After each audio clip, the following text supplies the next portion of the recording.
త్రివిక్రమ్ గారు ఒక మాట చెప్పారు. భయం అలసర ఉన్నోడినైనా చంపేస్తుంది, అదే ధైర్యం క్యాన్సర్ ఉన్నవాడిని కూడా బ్రతికిస్తుంది. సో యాజ్ ఇట్ ఈస్గా ఈ స్టోరీలో కూడా మనం లైఫ్లో భయపడితే చివరికి అదే భయంతో ఎలా చనిపోతామో అని ఈ స్టోరీ చాలా డీటెయిల్గా చాలా క్లియర్గా ఎక్స్ప్లెయిన్ చేసింది. సో ఇంకా స్టోరీలోకి వెళ్తే, ఒక ఊర్లో ఒక క్రిమినల్ ఉంటాడు. ఎంత పెద్ద క్రిమినల్ అంటే చాలా మందిని మర్డర్ చేసి, చాలా దొంగతనాలు చేసి, రేపులు చేసి ఆ చుట్టుపక్కల ఉన్న జనాలందరినీ భయపెడుతూ చాలా చాలా ఇబ్బంది పెడతాడు. సో ఈ నేరస్తుడిని ఎలాగైనా పోలీసులు పట్టుకోవాలని ఫిక్స్ అవుతారు. వాళ్ళకున్న పెండింగ్ కేసులు అన్నీ కూడా పక్కన పెట్టి మరి ఈ క్రిమినల్ని ఎలాగైనా కష్టపడి పట్టుకోవాలని ఒక పక్కా ప్రణాళికతో ఒక ప్లాన్ వేస్తారు. సో ఆ ప్లాన్ ప్రకారం కష్టపడి ఎలాగోలాగా ఆ క్రిమినల్ని పట్టుకుంటారు. సో పట్టుకున్నాక ఆ క్రిమినల్ని కోర్టులో అప్పగిస్తారు. కోర్టులో జడ్జి గారు ఆ క్రిమినల్కి ఉరిశిక్ష విధిస్తారు. సో నెక్స్ట్ డే అన్ని న్యూస్ పేపర్లో కూడా పెద్ద పెద్ద అక్షరాలతో భారీ హెడ్డింగ్లు పడతాయి. సో అతి కరుడుగట్టిన నేరస్తుడిని పట్టుకున్నాం, సో కోర్టులో అప్పగించాక అతనికి కోర్టు ఉరిశిక్ష విధించిందని అన్ని న్యూస్ పేపర్లో కూడా హెడ్లైన్స్ వేస్తారు. సో ఆ హెడ్లైన్ని ఒక సైంటిస్ట్ చూస్తాడు. సో చూసి ఆ సైంటిస్ట్ కోర్టులో అప్పీల్ చేస్తాడు.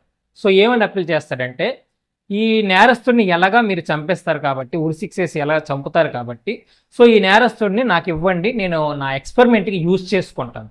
నా ఎక్స్పెరిమెంట్ 100% సక్సెస్ అవుద్ది. అదేవిధంగా ఖచ్చితంగా ఈ నేరస్తుడు చచ్చిపోతాడు. సో నా అప్పీల్ని మీరు యాక్సెప్ట్ చేయండి అని జడ్జి గారికి అప్పీల్ చేసుకుంటాడు. సో జడ్జి గారు కూడా ఈ నేరస్తుడికి ఎలాగా ఉరిశిక్ష పడింది కాబట్టి అట్లీస్ట్ ఈ ఎక్స్పెరిమెంట్కైనా యూజ్ అవుతాడు కదా అని ఆ సైంటిస్ట్ అప్పీల్ని యాక్సెప్ట్ చేస్తారు.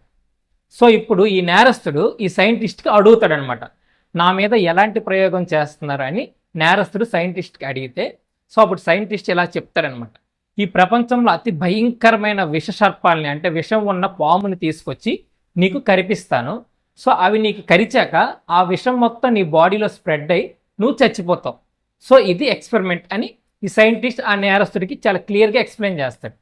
సో అప్పుడు ఆ నేరస్తుడు ఎలాగా చచ్చిపోతాం కదా, అట్లీస్ట్ ఈ ఎక్స్పెరిమెంట్కైనా నేను యూజ్ అవుతాను కదా అని ఓకే చెప్తాడు. కానీ నైట్ పడుకునేటప్పుడు సరిగ్గా నిద్ర పట్టదు, చాలా భయపడతాడు. ఎందుకంటే మార్నింగ్ ఆ సైంటిస్ట్ చెప్పిన ఆ మాటలన్నీ గుర్తుకొస్తాయి. సో ఎలాంటి పామును తీసుకొస్తాడో, అది ఎంత భయంకరంగా ఎంత విషంతో ఉంటుందో, అది ఒకళ్ళు కరిస్తే ఆ విషం నా బాడీలోకి ఎలా స్ప్రెడ్ అవుతుందో, నేను ఎంత బాధ అనుభవించి చచ్చిపోతానని చాలా భయపడుతూ మొత్తం చెమటలు పట్టేసి ఇంక సరిగ్గా నైట్ మొత్తం పడుకోకుండా చాలా భయపడతాడు. సో మార్నింగ్ అవుద్ది, ఆ క్రిమినల్కి కళ్ళకి గంతలు కట్టి తీసుకొస్తారు, చైర్లో కూర్చోబెడతారు. కూర్చోబెట్టాక కాలు చేతులు మొత్తం కట్టేస్తారు. సో కట్టేశాక సైంటిస్ట్ వస్తాడు. సైంటిస్ట్ వచ్చాక తన జోబులో నుంచి 2 సూదులు తీసుకొచ్చి ఆ నేరస్తుడికి ఇక్కడ ఇలా గుచ్చుతాడు. సో ఎగ్జాక్ట్గా గుచ్చిన తర్వాత 10 మినిట్స్ తర్వాత ఆ క్రిమినల్ చచ్చిపోతాడు.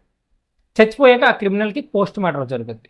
సో పోస్ట్ మార్టంలో రిపోర్ట్స్ ఎలా వస్తాయంటే, the cause of death is due to lot of fear and sudden heart attack. So ఈ రిపోర్ట్స్ని పోలీసులు చూస్తారు. సో చూసాక సైంటిస్ట్కి అడుగుతారు, మీరు ఎక్స్పెరిమెంట్ అన్నారు కానీ ఇక్కడ ఈ క్రిమినల్ చూస్తే చాలా విపరీతమైన భయంతో హార్ట్ అటాక్ వచ్చి చచ్చిపోయాడని రిపోర్ట్స్ వచ్చాయి. సో ఏం జరిగింది, అసలు ఏంటి మీ ఎక్స్పెరిమెంట్ అని అడుగుతారు. సో అప్పుడు సైంటిస్ట్ చెప్తాడు, నా ఎక్స్పెరిమెంట్ ఏంటంటే భయం మనిషిని చంపుతుంది, ఇది నా ఎక్స్పెరిమెంట్ సార్. నేను నిన్న ఈ క్రిమినల్కి ఏం చెప్పానంటే, భయంకరమైన విషసర్పాన్ని ఒకటి తీసుకొచ్చి నీకు కరిపిస్తాను. సో అది కరిచాక నీ బాడీ మొత్తం విషం స్ప్రెడ్ అయ్యి నువ్వు చచ్చిపోతావని చెప్పాను. సో నేను ఈరోజు సూదులతో గుచ్చాను, కానీ ఆ క్రిమినల్ ఏమనుకోండి, నిజంగా విషసర్పమే ఆ క్రిమినల్ని గుచ్చి ఆ విషమంతా స్ప్రెడ్ అయిపోతుందని ఆటోమేటిక్గా లాట్ ఆఫ్ ఫియర్ తెచ్చుకొని సడన్గా హార్ట్ అటాక్తో చనిపోయాడు అని చెప్తాడు.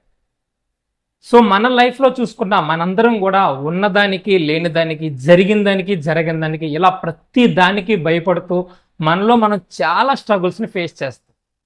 సో మన ఇంట్లో పెద్దవాళ్ళు మనకి ఎప్పుడు ఒక మాట చెప్తూ ఉండేవాళ్ళు, చెడు ఆలోచనలు కానీ చెడు మాటలు కానీ మాట్లాడకూడదు, తదాస్తు దేవతలు ఉంటారు అని మనకు చెప్తారు.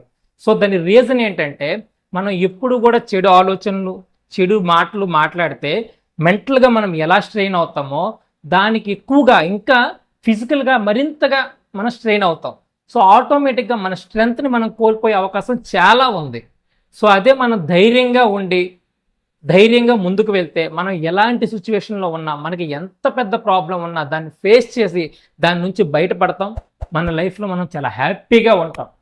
సో నేనేం చెప్తున్నానంటే, భయపడుతూ రోజు చచ్చేదానికన్నా ధైర్యంగా ఉండి మనకి ఎలాంటి ప్రాబ్లమ్స్ వచ్చినా దానికి సొల్యూషన్ వెతుక్కొని లైఫ్లో మనం చాలా హ్యాపీగా చాలా ధైర్యంగా బ్రతకడం నేర్చుకుందాం. భయాన్ని పక్కన పెడతాం, ధైర్యంగా మన జీవితాన్ని మనం ఆనందిద్దాం.